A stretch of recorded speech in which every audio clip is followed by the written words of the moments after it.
The beginning of January is the time to make New Year's resolutions.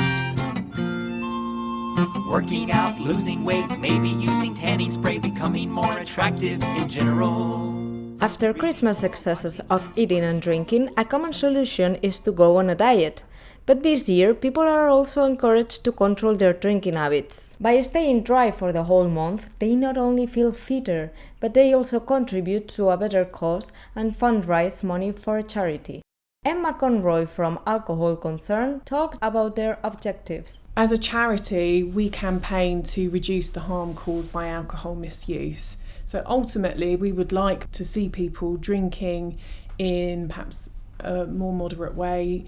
And I think the way that we can achieve that is by helping people understand and have the information about perhaps how much they drink. About 4,500 people take part in the campaign. The charity encourages the participants through social networks. They provide support, spark discussion, and answer questions. Toby, who is 36-year-old and works as an engineer in Devon, is one of those who have joined the initiative. It was tough to start with. The first couple of days was a bit of a hard habit to break because coming in from work normally would be having dinner, a glass of wine or a beer, and then kind of continue having a few more drinks into the evening. But it wasn't any kind of, oh, I have to have a drink. Pubs are as full as they were last year, and the majority of people still keeps their old habits. Will they be able to take up the challenge? 31 days, but see, I'd do it, but I wouldn't tell anyone I was doing it. I wouldn't announce it, I'd just do it. I think I would be able to, yeah. I think I could probably do it because actually this is the first drink I'm having since last year, so I could have probably done it a month.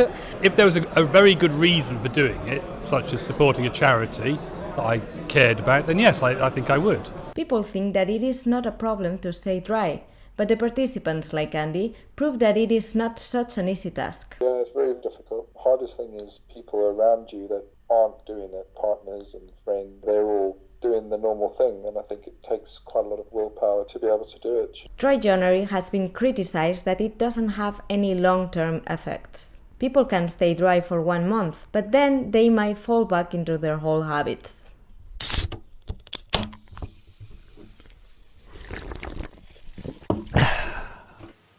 But the participants have set their goals higher. What I've decided now is that come February, I'm not going to sort of go into the old habits. I'm going to just kind of drink on special occasions and weekends. It's more about lifestyle change rather than just doing it for a month and then drinking as much as I can for the rest of the year. Drinking is a huge issue in British society, and it cost the NHS an enormous amount of money.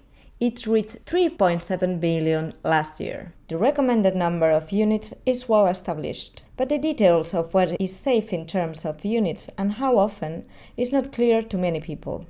Dominique Florin, Director of the Medical Council on Alcohol. We don't say that alcohol should be banned, and going for a pint after work, if you're a man, that's 2 units. If it's normal strength beer, that's fine. We wouldn't advise you to do it every day, but if you did it 3 or 4 days a week, that's absolutely not a problem at all. The organizations are also looking for solutions and urge the government to take action. The affordability of alcohol is now much more affordable than it was, say, 30 or 40 years ago, and that's a huge reason why people drink. So most medical organisations concerned about alcohol would like to see the price of alcohol increased.